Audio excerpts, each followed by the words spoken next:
Hi there, welcome we have rounded guitarist excerpts. This is going to be the 2 and 3.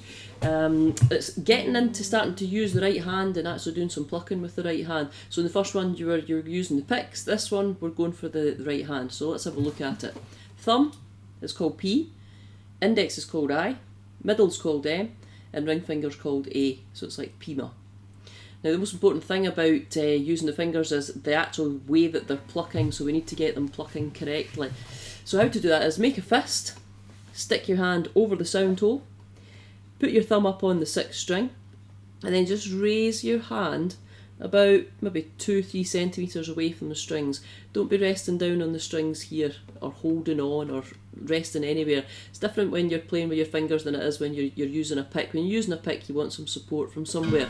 When you're playing you want to be resting here or holding on. But when you're using your fingers, if you're only using the index middles to play, it's your thumb that you would be putting on, say, your 6th string here, or maybe you could put it on 5 or 4, but your 6th string is the most common place. And the fingers themselves have to pull into the hand and back towards the elbow. So they're moving back and forwards like this from the large knuckles. These are your knuckles here, you want to be moving them from there. If you're plucking the string and you're going that way, notice these knuckles are disappearing. That's the wrong way to do it, because if you pull them that direction you're going to slap the string and you can potentially get this sound when you're trying to play loud. What you're trying to do is push the string towards the next string, so you're pushing it towards this string, not hard, but you're just pushing it towards that string and pulling back towards your elbow. Okay, so you plant your finger and then pull it back towards your elbow.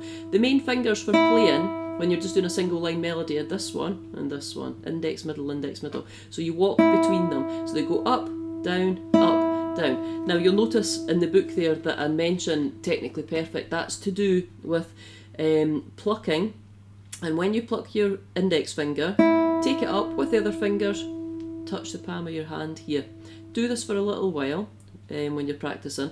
So you're up, down, up, down, up, down, down. Right, that encourages the fingers to go up to the right direction, and eventually you can stop doing that and just do smaller movements, and you'll be moving from the correct knuckles. You'll be moving from these knuckles here, but at first just go all the way. Now if you find that you're going all the way and you're hitting other strings, it's probably that your hand is too high. Notice that the 6th string is in line here, and when I go to try and pull into my hand, I can't because the other strings are in the road. So what you need to do is bring the whole hand down over the strings so that you've got room to go in like this. So you're away from the guitar and you're going in. Not too high, just bring it down here like this and don't be resting on there. So exercise 3, so number 3, 2, let's have a play of that. So it starts on E, which is your 1st string, and remember you're reading notation here, you're not reading the tablature anymore. So the notes that are coloured in, these are called crotchets, and these are worth 1 beat. And at the beginning, notice that you have the treble clef, and that tells you that you can play it on the guitar. That's for treble instruments, higher instruments. And the 4/4 after it is the time signature. The top number tells you that there's 4 beats in the bar.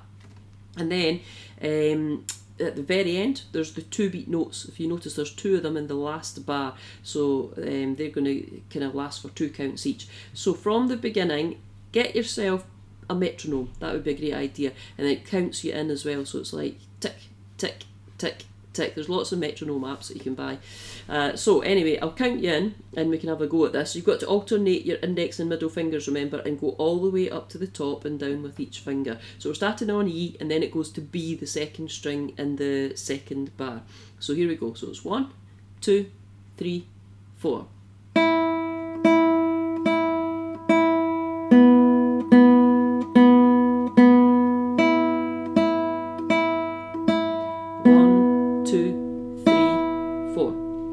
So that's number 2. Number 3 sounds like this. 1, 2, 3, 4.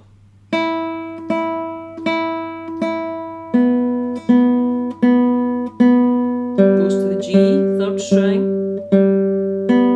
2, 3, 4. Okay. Good. Any questions on that, just get back to me in the comments down the bottom, or you can send me an email or a text. If you just take a look at my website at guitar-teacher-falkirk.co.uk, you'll see the contact me there page, and you can get in touch with me that way. Happy practicing. Bye for now.